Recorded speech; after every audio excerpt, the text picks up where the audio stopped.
Yo, what if I told you you've been sleeping on some absolute bangers in the Call of Duty series? Like, these games turned CoD into the legend in ice epic campaigns, multiplayer so sweaty you need a towel, and zombies that'll have you screaming at 3 a.m. We're diving into the top 10 CoD titles, ranked with love from the community and those fancy pants review scores, so you know it's the real deal. I'm tossing these bad boys into a randomized S to F tier list, breaking down what slaps, what flops, and why you're probably still grinding for that gold camo, no judgment. We've all been there. Welcome to the game review chaos. Let's get nuts. If you've ever yeeted a controller in Search and Destroy, or stayed up way past bedtime chasing that shiny weapon skin, you're our people. Smash that like button and sub if you're vibing with this. Helps keep the lights on, you know? Let's dive into the madness.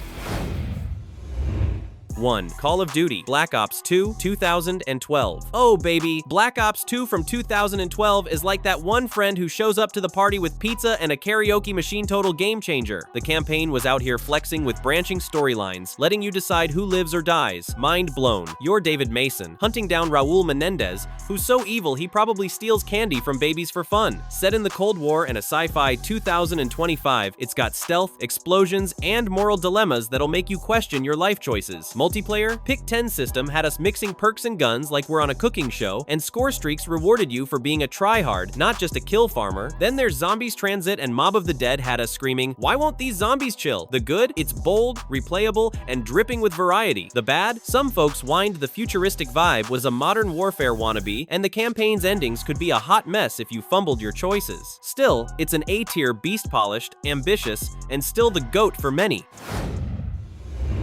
2. Call of Duty World at War 2008. Next up, World at War from 2008 yeets you into the muddy, bloody mess of WW2, and it's the granddaddy of zombies mode. The campaign says, day? Nah. We're doing Pacific jungles and Red Army chaos from Stalingrad to Berlin. You're crawling through trenches, storming bunkers, and feeling like you need a shower after all that grit. Oh, and you can bring 3 buddies for co-op because misery loves company. Multiplayer kept the slick gunplay with maps like Castle that we still dream about, and the WWE weapons were like pew pew history. But let's be real, zombies stole the show. Knocked or Untoten had you and your squad barricading windows, praying your ammo doesn't run out while undead Nazis knock like they're selling cookies. It's simple, spooky, and so addictive it should come with a warning label. The good? Fresh WWE vibes, iconic zombies, and solid multiplayer. The bad? The campaign's grim dark tone can feel like a funeral playlist on repeat, and some guns hit like wet noodles. B tier for birthing zombies and delivering the goods, but it's got some shinier siblings now.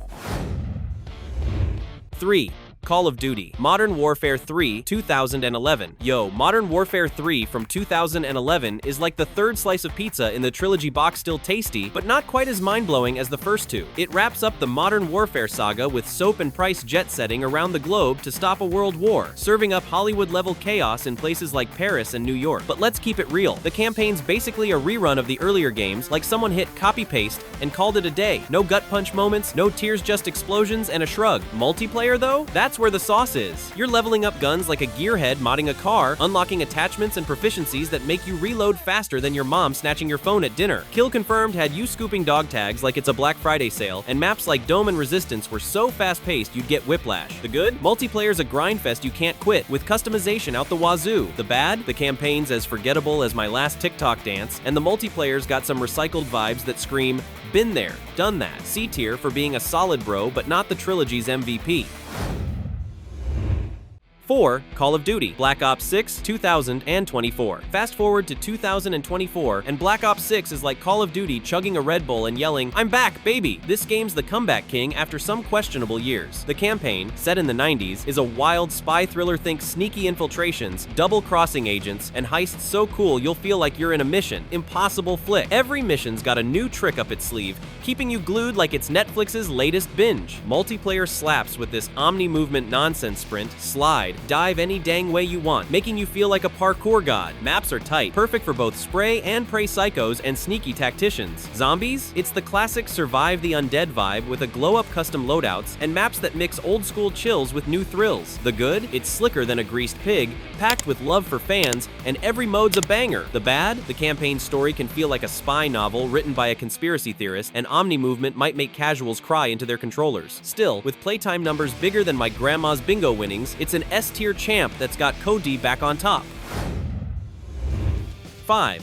Call of Duty 2, 2005. Alright, Call of Duty 2 from 2005 was like the cool grandpa of the series, showing up when next-gen consoles were the shiny new toy. It yeets you into WWIE chaos, running with US, British, and Soviet squads through epic battles like El Alamein and Stalingrad. You're not just a lone wolf, you're vibing with your boys, yelling orders and chucking smoke grenades like a tactical wizard to blind enemies and sneak around like a ninja. The graphics? Straight up jaw-dropping for 2005, with environments so detailed you could practically smell the gunpowder. But multiplayer? Oof. It's like trying to party with a dial-up modem small player counts and bare-bones action that feel like a museum piece in 2025. The good? Campaign's a banger, and it was a tech flex that put CoD on the map. The bad? Multiplayer's thinner than my Wi-Fi signal in a storm, and the gameplay's clunkier than my uncle's dance moves. D tier for being a history lesson we respect but don't replay.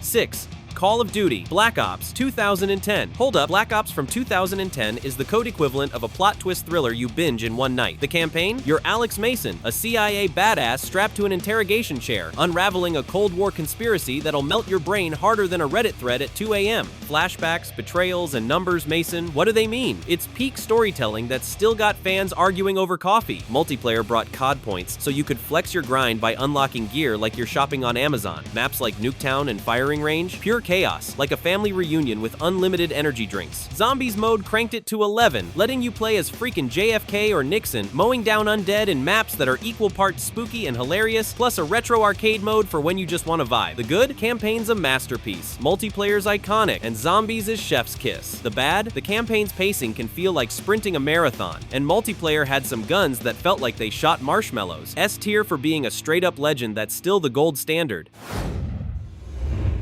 7. Call of Duty Modern Warfare 2019. Oh baby, the 2019 Modern Warfare reboot is like CoD chugging a Monster Energy and saying, "Hold my beer, I'm back." The campaign? Straight up Oscar bait. Missions like Clean House have you creeping through a terrorist hideout in pitch black, night vision goggles on, making life or death calls faster than you pick toppings at Chipotle. It's gritty, emotional, and feels like you're starring in a war flick directed by someone way too intense. Multiplayer brought 2 volts, 2 gunfight, a sweaty tactical mode that's like a cage match with guns, and realism mode, which yeets the HUD for that I'm basically in the army vibe. Oh, and Warzone? That free-to-play battle royale crashed the party and became a global obsession faster than a TikTok dance trend. The good? Campaign's a banger, modes are fresh, and Warzone's a cultural juggernaut. The bad? Multiplayer had some guns so broken they felt like cheat codes, and certain maps were camper paradises looking at you, snipers in corners. A tier for bringing CoD back from the dead and leaving a legacy bigger than my uncle's BBQ rants. 8. Call of Duty 2003. Here's where it all began, folks, the 2003 Call of Duty, the scrappy little game that birthed a dynasty. This bad boy drops you into WWIE as a US, British, or Soviet soldier running with your squad through chaotic battles that feel like Saving Private Ryan on a budget. Shell shock effects? Oh yeah, explosions mess you up, vision blurry, ears ringing like you just left a metal concert. It was groundbreaking back then, setting the FPS world on fire. But in 2025, yikes. It's like trying to date your flip phone. Graphics look like they were drawn by a toddler, controls feel like steering a tank with a fidget spinner, and multiplayer? Let's just say it's less epic showdown and more, where is everyone? The good? It's the OG that paved the way, inspiring every CoD that followed. The bad? It's so dated you'll need a time machine to enjoy it, and modern multiplayer laughs in its face. C tier for being the grandpappy we salute, but probably won't invite to the party. 9. Call of Duty Modern Warfare 2 2009. Oh snap, Modern Warfare 2 from 2009 is like the CoD gods looked down and said, let's make perfection. The campaign? A freaking roller coaster that yeets you through shocks so wild you'll need therapy. From that mission, everyone's still arguing about to an ending that'll have you picking your jaw off the floor. It's soap and price saving the world with so much swagger it's illegal. Multiplayer? They took the first game, cranked it to 11, and threw in customizable kill streaks, bigger maps, and challenges that had you glued to your screen like it's a Netflix cliffhanger. Spec Ops mode was like, yo, grab a buddy and survive this co-op insanity. Pure adrenaline in a can. The good? Storytelling that slaps, multiplayer so polished it shines, and replay value higher than my caffeine addiction. The bad? Some campaign bits had folks clutching pearls, and unbalanced perks meant you'd get smoked by a dude with a knife from Narnia. S tier for being the goat that still haunts our dreams.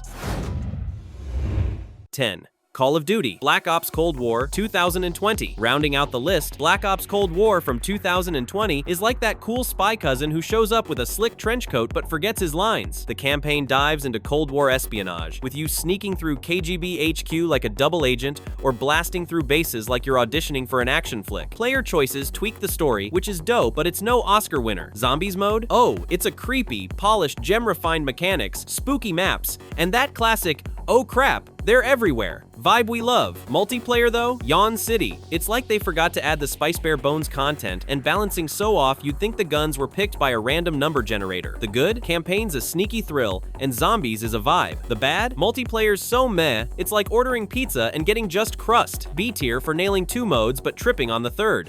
There you have it, the top 10 Call of Duty games, ranked, tiered, and roasted to perfection. Some newbies like that 2023 flop didn't make the Cutits campaign was such a snooze that critics yeeted it to the trash bin. Whether you're vibing with cinematic stories, sweating in multiplayer lobbies, or barricading doors from zombies, these games are the heart and soul of CoD. Drop in the comments which one's your ride or die, or if we slept on a hidden gem. Smash that like, sub, and ring that bell for more gaming chaos. Let's keep the CoD legacy poppin'. See you in the next one, fam.